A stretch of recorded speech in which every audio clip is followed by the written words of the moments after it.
কিয়ামতের কঠিন ময়দানে সমস্ত নবীগণ যার যার উম্মত নিয়ে আল্লাহর সামনে হাজিরা দিবেন। কোন পয়গম্বরের উম্মত হবে 10 জন, কোন পয়গম্বরের 20 জন, কোন পয়গম্বরের 3 জন, কোন পয়গম্বরের 1 জন। এমনি একজন পয়গম্বর লক্ষ লক্ষ উম্মত নিয়ে আল্লাহর সামনে আসবে। কে উনি? আপনার আমার পয়গম্বর এই বর্ণনা করতে গিয়া বলেন, আমি স্বপ্নে দেখলাম হাসরের মাঠ কায়েম হয়ে গেছে। ও আমার সাহাবীরা শুনো, আমি স্বপ্নে দেখলাম হাসরের মাঠ কায়েম হয়ে গেছে।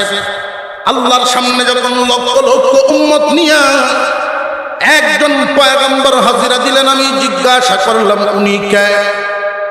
আল্লাহ বলেন উনি মূসা পয়গম্বর 6 লক্ষ উম্মত নিয়ে আমার সামনে হাজিরা দিতে আসছে। তাহলে কি মূসা আলাইহিস সালাম আমি মুহাম্মাদের চাইতে উম্মত বেশি পাইছেন নাকি? আল্লাহ পাক রব্বুল আলামিন বলেন, দোস্ত আপনি সিজদা থেকে মাথা উঠান, ডান দিকে আপনার মাথা ঘুরান। হুজুর সাল্লাল্লাহু আলাইহি ওয়াসাল্লামের চেহারা এবং মাথা মুবারক ডান দিকে ঘুরাইলেন। উনি তাকায়া দেখেন আসমান পর্যন্ত শুধু মাথা দেখা যায়। আবার বাম দিকে ঘুরাইলেন, ওই দিকে অনুরূপ শুধু মাথা দেখা যায়। উপরের দিকে তাকাইলেন, শুধু চেহারার মাথা দেখা যায়। আল্লাহ পাক রব্বুল আলামিন জানায় দিলেন, পয়গম্বর এরা সব আপনার উম্মত। আদম থেকে নিয়া আদম আলাইহিস সালাম থেকে নিয়া ঈসা আলাইহিস সালাম পর্যন্ত অসংখ্য গণিত পয়গম্বর, সমস্ত নবীগণ মিলিয়া যেই পরিমাণ উম্মত জোগাড় করতে পেরেছেন, আমি আল্লাহ এর চাইতে বহু গুণ বেশি উম্মত আপনি মুহাম্মদকে দান করলাম। ইন্না আ'তাইনাকাল কাউসার, ও দোস্ত আমার, আমি আপনাকে কাউসার দান করলাম। কাউসারের একটা অর্থ হলো অধিক উম্মত, যেই নিয়ামত অন্য কোন পয়গম্বরের। ইন্না আ'তাইনাকাল কাউসার, ও দোস্ত আমার, আপনাকে আমি কাউসার দিলাম। কাউসারের আরেকটা অর্থ হলো কিয়ামতের কঠিন ময়দানে যেই দিন মানুষের বুক ফেটে যাবে, পিপাসার জন্য গলা চৌচির হতে থাকবে, এক ফোঁটা পানির জন্য মানুষ এদিক ওদিক ছুটাছুটি করতে থাকবে। এই মুহূর্তে আল্লাহ পাক রব্বুল আলামিন আপনার আমার পয়গম্বরকে হাউজে কাউসার নামক একটা কুয়া দান করবে। আল্লাহ পাক রব্বুল আলামিন কাউসার দিয়া কুয়াও বুঝায় দিলেন। দোস্ত কিয়ামতের কঠিন ময়দানে হাউজে কাউসারের মালিক হবেন আপনি। এই হাউজে কাউসারের যেই পানি হবে দুনিয়ার পানির মতো না। দুনিয়ার পানির সাথে ওই পানির মিল নাই। ওই পানির সাধারণত 3টা গুণ বর্ণনা করা হয়েছে। 1 নাম্বার গুণ হলো দেখতে হবে দুধের চাইতে সাদা, খাইতে হবে মধুর চাইতে মিষ্টি, সুঘ্রাণ হবে মিষ্টি আম্বরের চাইতেও আরো বেশি। আল আজিজ ছাত্র সংসদ মুসলিমপুর সুনামগঞ্জ সদর এর উদ্যোগে আয়োজিত আজকের এই সিরাতুন নবী মহাসম্মেলন, সিরাতুন নবী সাল্লাল্লাহু আলাইহি ওয়াসাল্লাম মহাসম্মেলনের শ্রদ্ধাভাজন সভাপতি, দেশ বরেণ্য সুপরিচিত ব্যক্তিত্ব হযরতুল আল্লাম হযরত মাওলানা মুফতি আজিজুল হক সাহেব দমত বরকাতুহুল আলিয়া আজকের মাহফিলে উপস্থিত আছেন, যিনি আমার পরে আলোচনা রাখবেন। সারা বাংলার আলোড়ন সৃষ্টিকারী, ইউটিউব জগতে সারা জাগানো ব্যক্তিত্ব, যুবকদের হৃদয়ের স্পন্দন, সুমধুর কণ্ঠের অধিকারী হযরতুল আল্লামা হযরত মাওলানা মুফতি নাসিরউদ্দিন আনসারী সাহেব দামাত বরকাতুহুল আলী আমার সামনে মঞ্চে ডানে বামে উপস্থিত আছেন অনেক উলামায়ে কেরাম, মুরব্বিয়ানে ইলম, সর্বস্তরের মুসলমান ভাইয়েরা, পর্দার আড়াল থেকে আলোচনায় শামিল দিনদার ইমানদার মুসলমান মা ও বোনেরা, মহান আল্লাহ পাক রব্বুল আলামিনের দরবারে শুকর আদায় করি, যিনি আমাদেরকে যত নিয়ামত দিয়েছেন এর মধ্যে অনেক বড় একটা নিয়ামত দিয়েছেন। বিনা দরখাস্তে, বিনা চাওয়ায়, বিনা পরিশ্রমে, একান্ত দয়ার দ্বারা আখিরি জামানার পয়গম্বরের উম্মত বানাইছে। আখিরি জামানার পয়গম্বরের উম্মত হওয়ার জন্য আমরা এখানে যারা আছি, কেউ কি কোনো পরিশ্রম করেছিলেন? আল্লাহর কাছে কোনোদিন দরখাস্ত করেছিলেন? একান্ত দয়ার মাধ্যমেই আমরা আখিরি জামানার পয়গম্বরের উম্মত হতে পারছি। এতে আমাদের কি লাভ হলো? আখিরি জামানার পয়গম্বরের উম্মত হইতে পেরে আমরা কি কি ফ্যাসিলিটি, কি কি সুবিধা পাই? সমস্ত রূহ যখন রূহের জগতে একসাথে ছিল, মহান আল্লাহ পাক রব্বুল আলামিন কিছু রূহকে নিজে বাছাই করে করে আলাদা রাখলেন। জিবরাইল আলাইহিস সালাম জিজ্ঞাসা করলেন, ফেরেশতারা জিজ্ঞাসা করলেন, কিছু রূহ বাছাই করে আলাদা করছেন, এর কারণটা কি? আল্লাহ বলেন, এই বাছাই করা রূহগুলো হবে আমার হাবিবের উম্মত।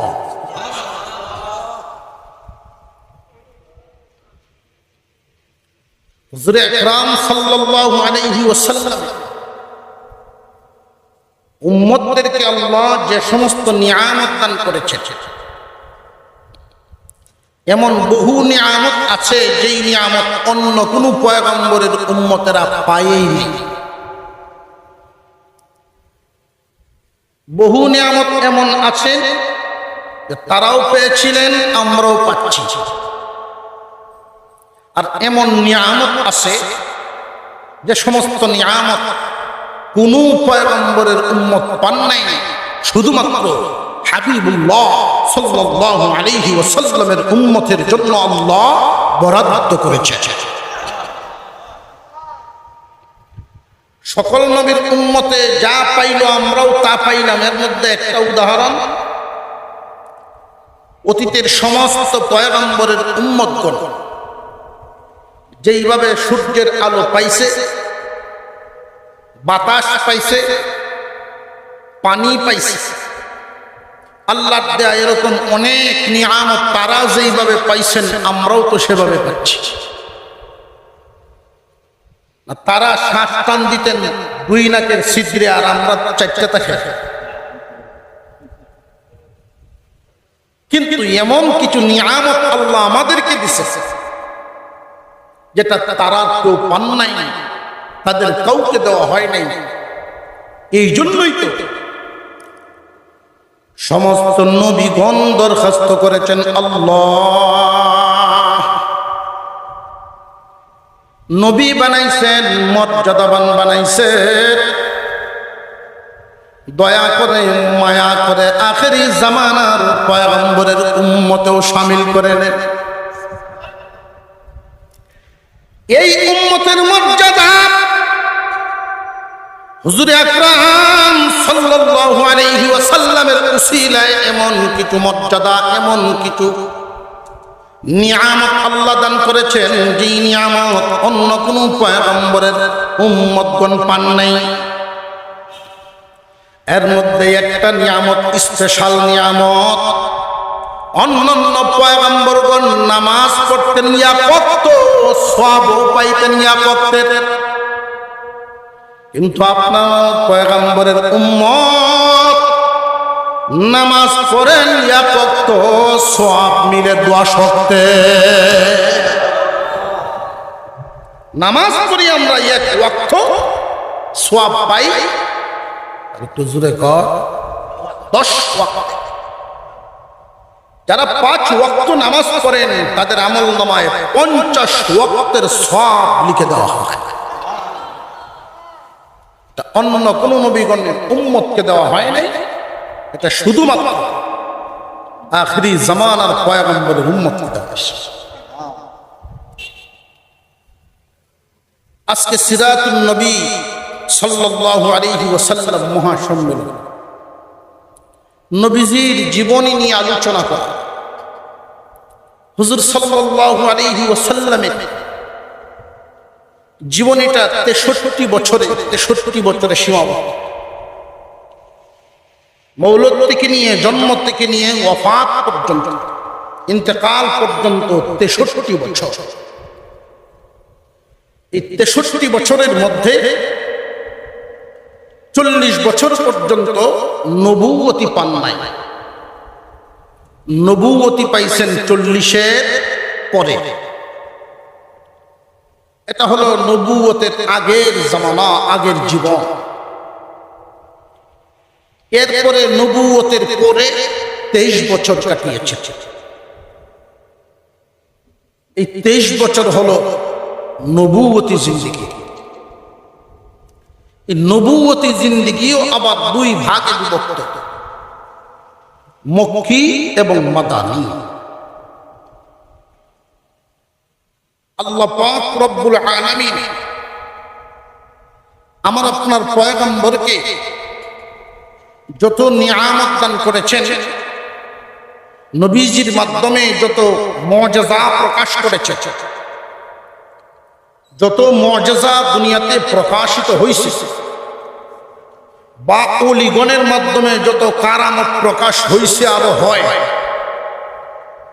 মুআজিজা বলেন, কারামত বলেন, জমিনে এগুলো প্রকাশ করানোর ক্ষমতা ওলিরও না, নবীগণেরও না।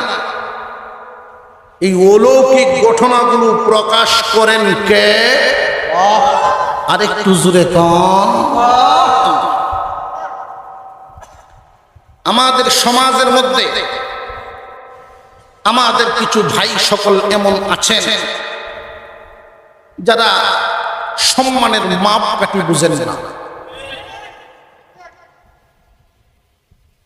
ছোট ভাইকে ছোট ভাইয়ের জায়গায় আদর দিয়ে একটা মর্যাদার একটা মাপকাঠি রাখতে হবে, বড় ভাইকে সম্মানের একটা মাপকাঠি রাখতে হবে, শ্বশুরের মর্যাদার একটা মাপকাঠি রাখতে হবে, বাবার মর্যাদার একটা মাপকাঠি রাখতে হবে। এভাবে প্রত্যেকটা সেক্টরে মর্যাদা সম্মানের সীমারেখা আছে না নাই? আল্লাহ পাক রব্বুল আলামিন স্রষ্টা,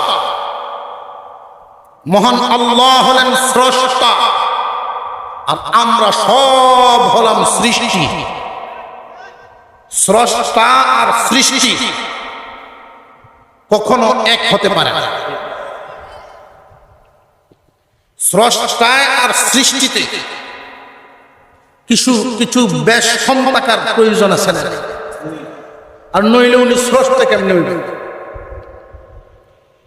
স্রষ্টা আর সৃষ্টিতে যেই বেশকমগুলো আছে, এর মধ্যে মর্যাদার দিকের বেশকমটা লক্ষ্য করেন। সমস্ত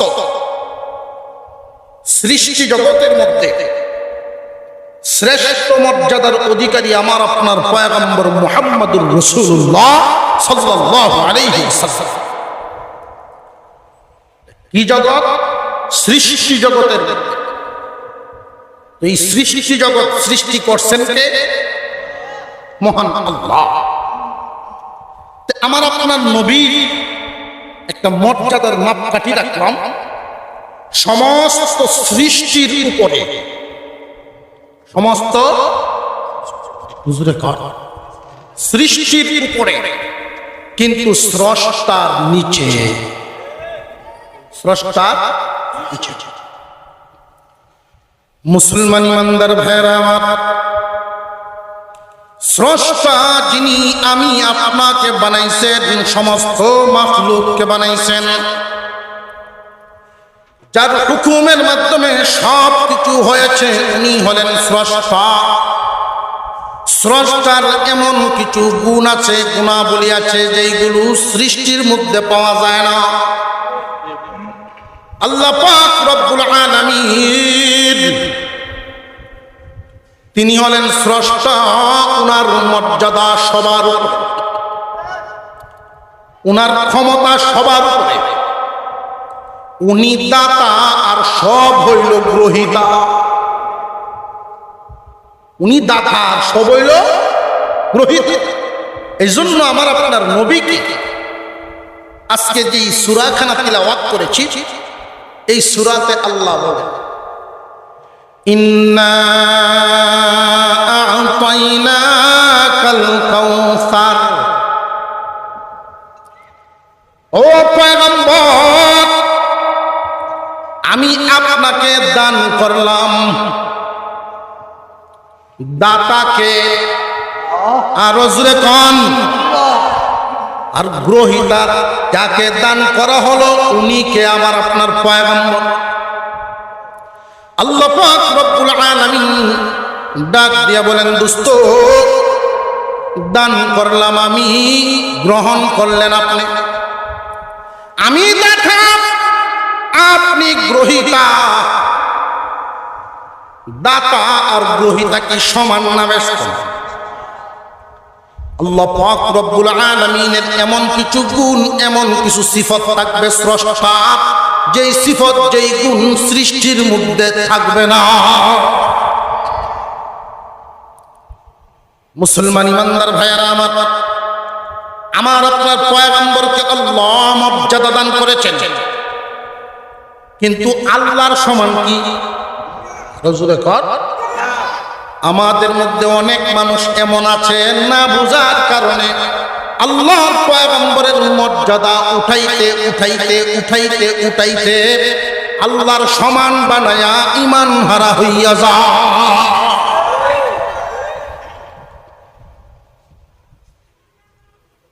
বিবিরে আদর করবেন ভালো কথা, বউরে আদর করবেন ভালো কথা।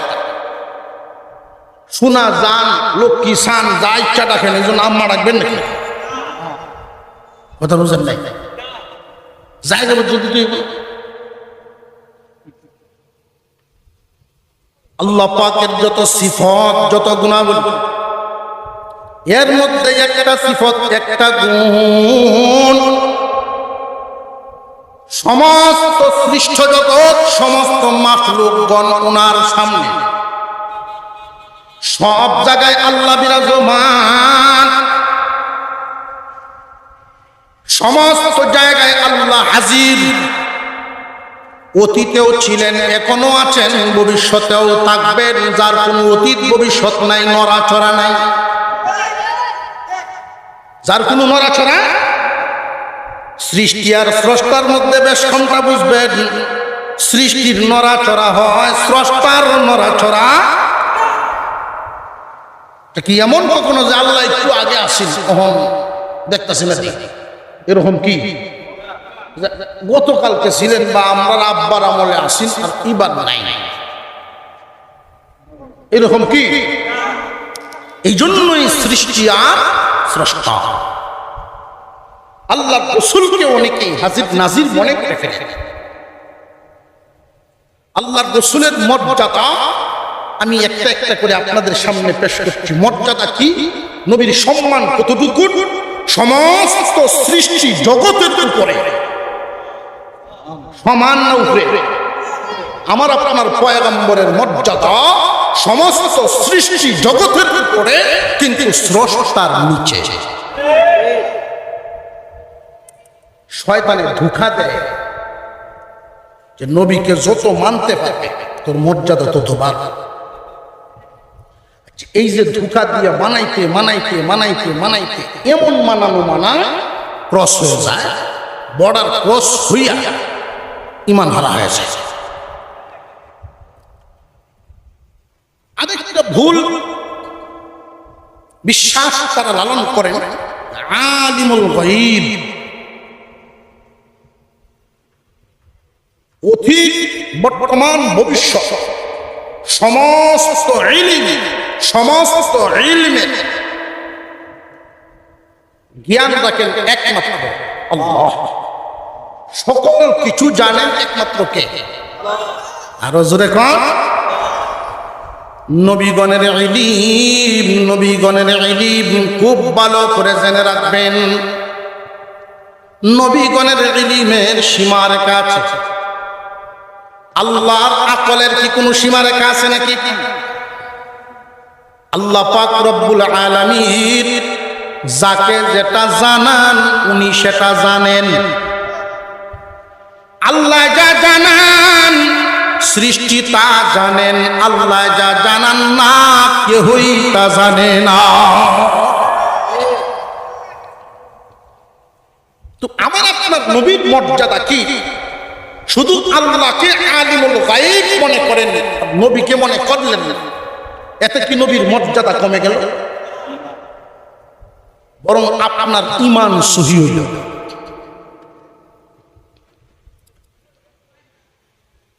হুজুর আকরাম সাল্লাল্লাহু আলাইহি ওয়াসাল্লাম, আপনার আমার পয়গম্বর কি পরিমাণ নিয়ামত পাইলেন।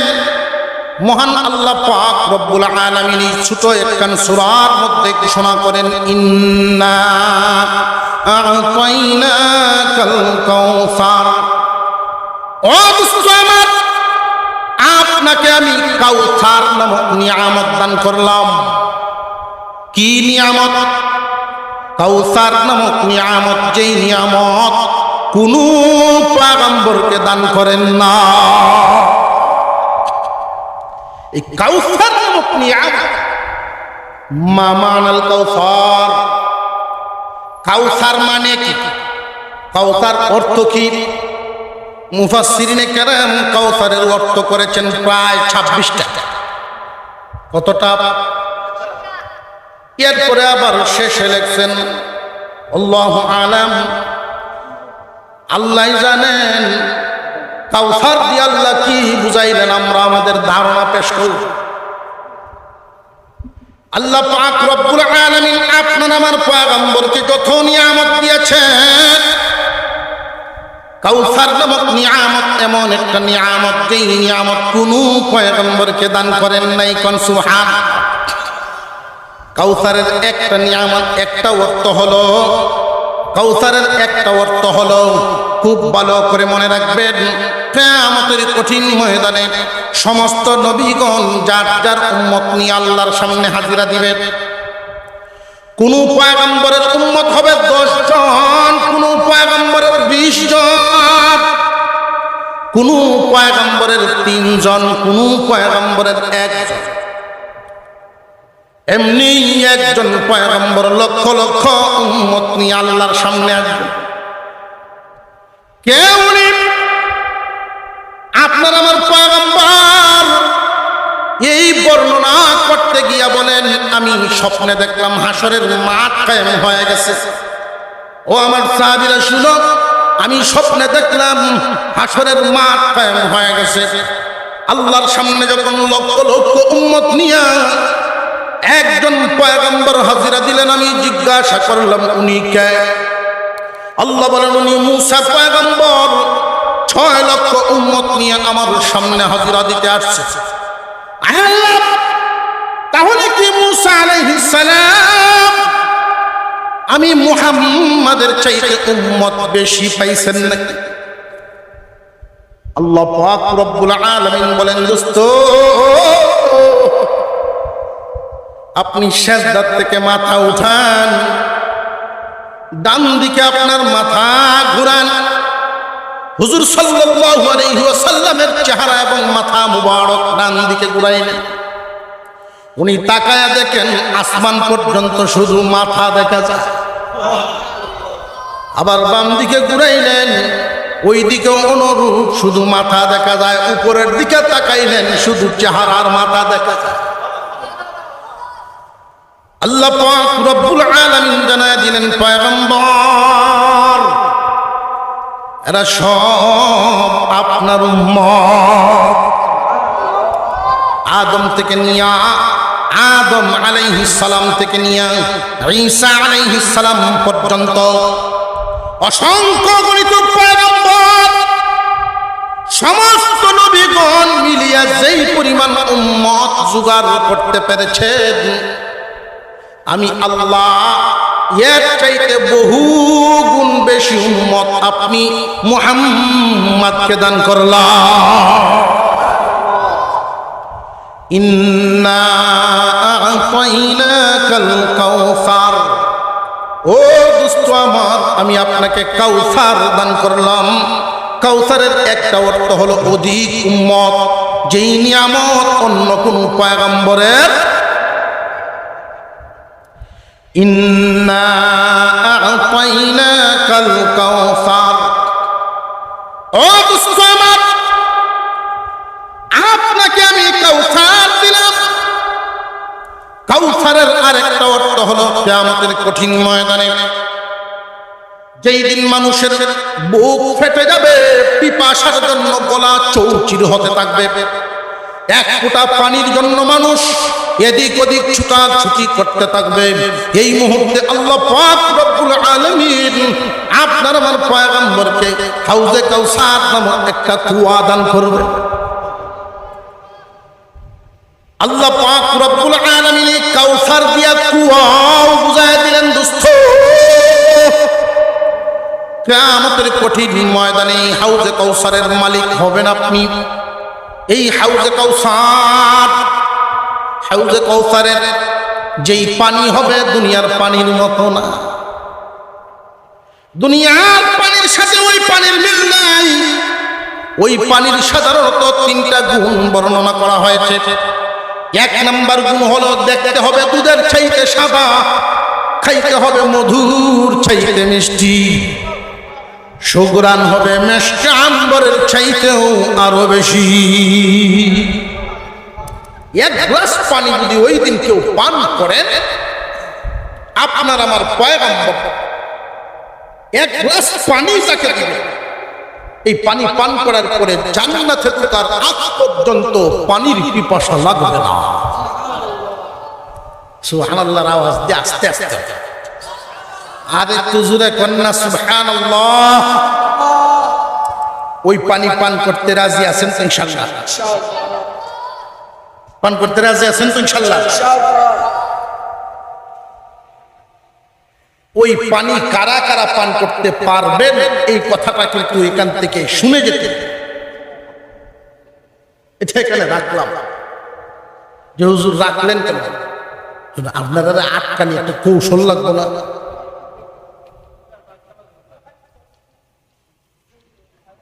হুজুর সাল্লাল্লাহু আলাইহি ওয়াসাল্লামকে মহান আল্লাহ কত নিয়ামত দিয়েছেন, এই কাউসার নামক নিয়ামত দিয়া আল্লাহ বলেন অন্যান্য পয়গম্বরকে যে নিয়ামত দেই নাই, যেই নিয়ামত দেই নাই, এমন বহুত নিয়ামত, অসংখ্য অগণিত নিয়ামত আপনার আমার নবীকে আল্লাহ দান করছে। এর মধ্যে একটা উদাহরণ দিয়েছিলাম, ওরই কম সব পাই। আল্লাহ রাসূল সাল্লাল্লাহু আলাইহি সাল্লাম উদাহরণ পেশ করেছেন যে একদল শ্রমিক ফজরের নামাজ পড়িয়া কাজে লাগছে, জোহর পর্যন্ত কাজ করছে। তো মালিকে তাদেরকে বেতন দিচ্ছে, আরেক দল শ্রমিক আসছে জোহর থেকে আসর পর্যন্ত কাজ করছে, মালিক এদেরকে বেতন দিছে পূর্বের দলের সমান। এরপরে যে দল আসছে আসর থেকে মাগরিব পর্যন্ত সময় কি সমান না কম? ওরা কাজ করছেন, ওদের কাজে মালিক খুশি হইয়া যেই বেতন দিছেন পূর্বের দুই দলের সমান বেতন। ওরা সময় পাইছে বেশি, কাজ করছে বেশি, কিন্তু বেতন বেতন আপনার আমার পয়গম্বর সাল্লাল্লাহু আলাইহি ওয়াসাল্লামের উসিলায় এই উম্মতকে আল্লাহ পাক যে যে নিয়ামত দান করেছেন, এর একটা হলো কাজ কম বদলা ভাইব বেশি, পরিশ্রম কম বেতন ভাইব বেশি। সারা বছরের মধ্যে একটা রাত লাইলাতুল কদর, এই লাইলাতুল কদর নামক রাত কোন পয়গম্বরের উম্মতকে আল্লাহ দান করেন নাই। এই রাত এমন একটা রাত প্রতি বছর ঘুরে ঘুরে এই রাত আমাদের সামনে আসছে। এক রাত ইবাদত করার কারণে মহান আল্লাহ পাক রব্বুল আলামিন যেই নেকিটা দান করেন, লাগাতার দিনের বেলায় রোজা, রাতের বেলায় ইবাদত, দিনের বেলায় জিহাদ, রাতের বেলায় ইবাদত, এই অবস্থায় 83 বছর 4 মাস কোন মানুষ যদি কাটাইতে পারে, যেই পরিমাণ সওয়াব পাবে এই লাইলাতুল কদর এক রাত ইবাদত করার কারণে, রাত্রি জাগরণ করার কারণে। এই পয়গম্বরের কোন উম্মত লাইলাতুল কদরের রাত সারা রাত ইবাদতে কাটান নাই, শুধু ইবাদতের নিয়তে রাত্রি জাগরণ করছে। তবু আল্লাহ যেই নেকিটা দিবেন ওই 83 বছর 4 মাসের চাইতেও বহু গুণ বেশি নেকি দান করবে। নবীজির খাতিরে হুজুর সাল্লাল্লাহু আলাইহি ওয়াসাল্লামকে আল্লাহ যত নিয়ামত দিয়েছেন, অন্যান্য পয়গম্বরের জন্মকাল আর আমার আপনার নবীর জন্মকাল, শিশুকাল অনেকটাই বেশি। পয়গম্বরের 63 বছরের জীবন আলোচনা করলে আজকের এই সময়ের ভিতরে সম্ভব না। এই অল্প সময় কি সম্ভব? এজন্য আমার আপনার নবীর শান মর্যাদা নিয়ে দুই একটা কথা বললাম। নবীর মর্যাদা কি কম না বেশি? বেশি আওয়াজটা উচ্চারণ হয়েছে যাদের জবান দিয়ে, সবার জবান দিয়ে কিন্তু হয় না। অথচ নবীর মর্যাদা সমস্ত সৃষ্টির চাইতে কম না বেশি? সেই নবীর উম্মত দুঃখের সাথে বলতে হয়, পরিতাপের সাথে বলতে হয়, উম্মতে মুহাম্মাদি নবীর শান জানে না, মান জানে না, মর্যাদা জানে না। উম্মতের সন্তানেরা, উম্মতের বালকেরা নিজের নবীর জীবনী জানে না। উচিত হল উম্মতে মুহাম্মাদি প্রত্যেকের ঘরে ঘরে বিশ্বনবীর জীবনী গ্রন্থ থাকা চাই। নবীজির জীবনী আলোচনা হবে, সিরাতুন নবী আলোচনা হবে। নবীজির জীবনী নিয়ে যেই জায়গায় আলোচনা হয়, নবীজির জীবনী নিয়ে যেই জায়গায় আলোচনা হয়, জীবনের কোনো একটা অংশ, আল্লাহর রাসূলের জিন্দেগীর কিছু একটা অংশ আলোচনা যেই জায়গায় হয়, চতুর্দিকে ফেরেশতারা বেষ্টন করে আসমান পর্যন্ত ঢেকেই লেগে যায়। যতক্ষণ পর্যন্ত সেখানে বসে আলোচনা করতে থাকবেন, লম্বা সূরা দিয়ে দাঁড়িয়ে আল্লাহর সামনে দাঁড়ায় নফল নামাজ পড়ার সওয়াব তার আমলনামায় দিতে থাকবে। আপনার ঘরে যদি নবীজির জীবনী একটা গ্রন্থ থাকে, 10 মিনিট সময় পাইলেন, বাচ্চাদেরকে ডাকলেন, বিবিরে ডাকলেন, আসো আল্লাহর রাসূলের জীবনী একটু অংশ তিলাওয়াত করি। সারা বছরেও তো শেষ করতে পারবো ইনশাল্লাহ। নবীর মহব্বতে যে নবীজির জীবনী বই রাখলেন, বাচ্চাদেরকে নিয়ে পড়ানো শুরু করলেন, জীবনের কোনো না কোনো অংশ তারা জানলো, আমল করবে, নবীজির মর্যাদা জানবে, নবীজির মর্যাদা তাদের অন্তরে স্থান দিবে। কিন্তু পরিতাপের বিষয়, নায়ক নায়িকার জীবনী থাকে, বিভিন্ন প্লেয়ারের জীবনী সম্পর্কে জানে উম্মতের সন্তানেরা, নিজের পয়গম্বরের জীবনী সম্পর্কে জানে না। বড় আফসোস। এই জন্য নেতার মর্যাদা বুঝে, নবীর মর্যাদা বুঝে। বড় পরিতাপের সাথে বলতে হয়, আমরা তো এমন একটা দেশে বসবাস করি, যেই দেশে নাকি কারোর বাবার বিরুদ্ধে কথা বললে সাথে সাথে আসামি হয়ে জেলে যেতে হয়, বিশ্ব নবীর বিরুদ্ধে কটূক্তি করলে তার কোনো বিচার হয় না।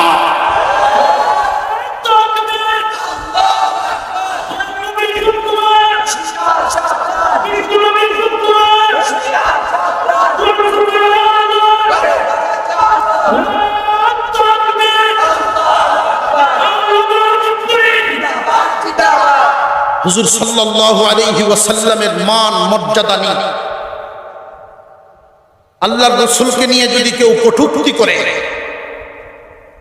আল্লাহর রাসূলকে নিয়ে যদি কেউ কটূক্তি করে, এখানে আমাদের ভিতরে কোনো ভেদাভেদ আর থাকবে না, সব এক হয়ে আমরা এক নবীর উম্মত। এই উম্মতেরা জমিনে বিচরণ করবে, আর এই জমিনে নবীর বিরুদ্ধে কথা হবে, এই মানুষটাকে জমিনে চলতে দেওয়া হবে না। এমন মনোভাব ভিতরে রাখা, এটা হয় কি? খুঁজে দেখবেন, ওইটাও কোনো মুসলমানের গোষ্ঠীতেই জন্মেছে। আফসোসের ব্যাপার এটা হয় কেন?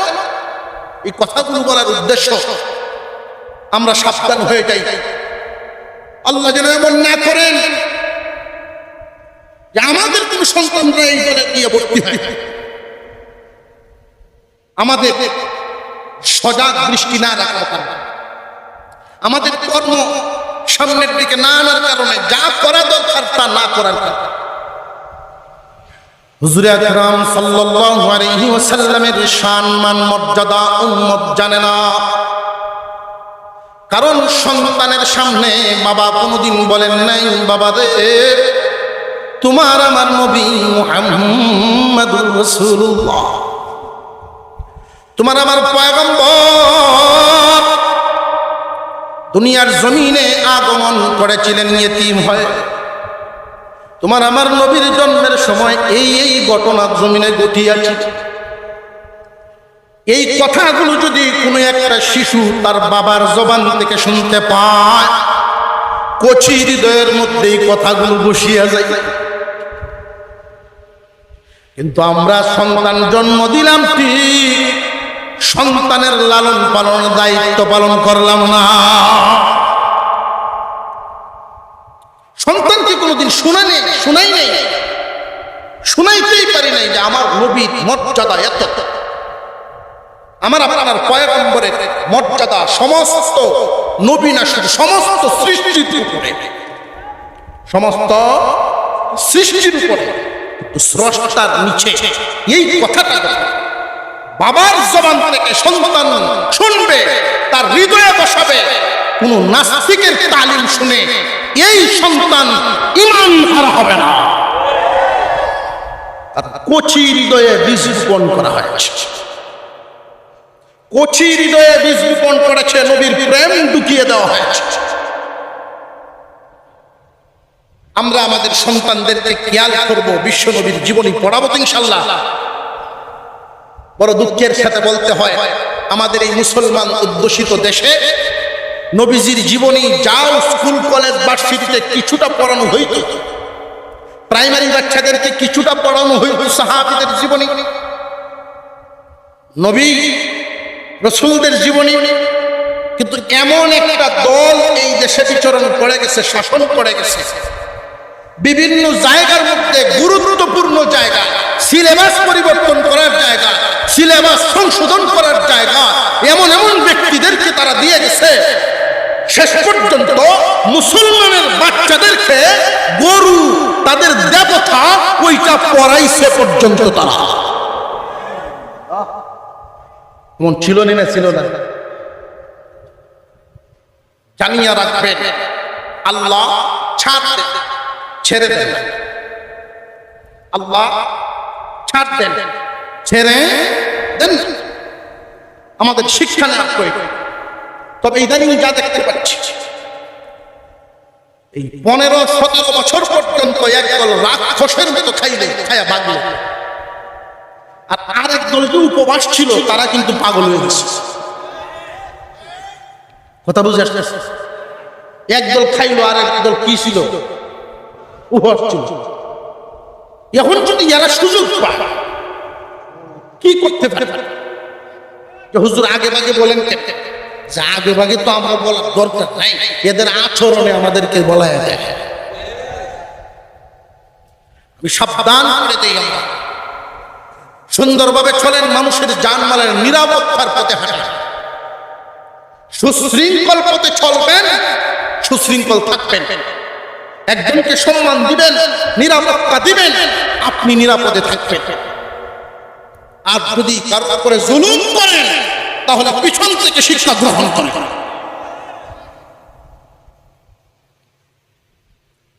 হুজুর সাল্লাল্লাহু আলাইহি ওয়াসাল্লাম, ওনার এক চাচা ছিল আবু তালেব, নামটা শুনছেন তো? এত মুহাব্বত করতেন। আবু তালেব কোনো দিকে যাইতেন না বাতিজাকে একলা বাড়িতে রেখে। কেন? যদি চাচিয়ে তারে কষ্ট দেয়। সুবহানাল্লাহ কইতেন না? কত মুহাব্বত, যে আমি যে কাজে যাব, সফরে যাব, ব্যবসার কাজে যাব, আমার বাতিজারে যদি আমার বিবি কষ্ট দেয়। অনেক চাচি এমন আছে না নাই? বাদ দিব ঠিকই, পরের উপরে খাওয়ান কি মজা লাগে। তো তার যাও ক্ষুধা আছে, ক্ষুধা শেষ, বাচ্চা হইলেও তো তার বুঝ শক্তি, হৃদয় তো আছে। আর এমন চাচিও আছে মার মতো আদর করে। আবু তালেবের বিবির ব্যাপারে আবু তালেব ধারণা করেছে যে আমার এই ইতিম ভাতিজা, নরম হৃদয়ের ভাতিজা, এত ভালো ভাতিজা, আমার বিবির কাছে যদি কোনো আঘাত সাথে ইতিম অবস্থায় ঠিক। এখানে আমার আপনার একটা প্রশ্ন জাগে, নবীর মর্যাদা স্রষ্টার নিচে, সমস্ত সৃষ্টির উপরে, এবং উনার এক টাইটেল হল হাবিবুল্লাহ। কি টাইটেল? হাবিবুল্লাহ। এই হাবিবুল্লাহ টাইটেল অন্য কোন পয়গম্বরের নাই। হাবিবুল্লাহ শব্দের অর্থ আল্লাহর বন্ধু। আল্লাহর বন্ধু হওয়ার মতো টাইটেল আরো নবীগণের ছিল, যেমন খলিলুল্লাহ। খলিলুল্লাহ অর্থ আল্লাহর বন্ধু, কিন্তু দুই অর্থে আসমান জমিন ব্যবধান। খলিলুল্লাহ এমন বন্ধুকে বলা হয় যেই বন্ধু আল্লাহকে খুশি করার জন্য আগুনে ঝাঁপ দিয়েছে। এমন বন্ধু আল্লাহকে খুশি করার জন্য নিজের সন্তান স্ত্রীকে নির্বাসন দিলেন। আল্লাহকে খুশি করার জন্য নিজের হাতে নিজের সন্তানের গলায় ছুরি চালায়া দিলেন। আল্লাহ পাক রব্বুল আলামিন বলেন, হাবিব খলিল, খলিলুল্লাহ, আল্লাহর খলিলে পরিণত হলেন, আল্লাহর বন্ধু হয়ে গেলেন। আল্লাহর জন্য উনি সব করতে পারেন, উনি খলিলুল্লাহ।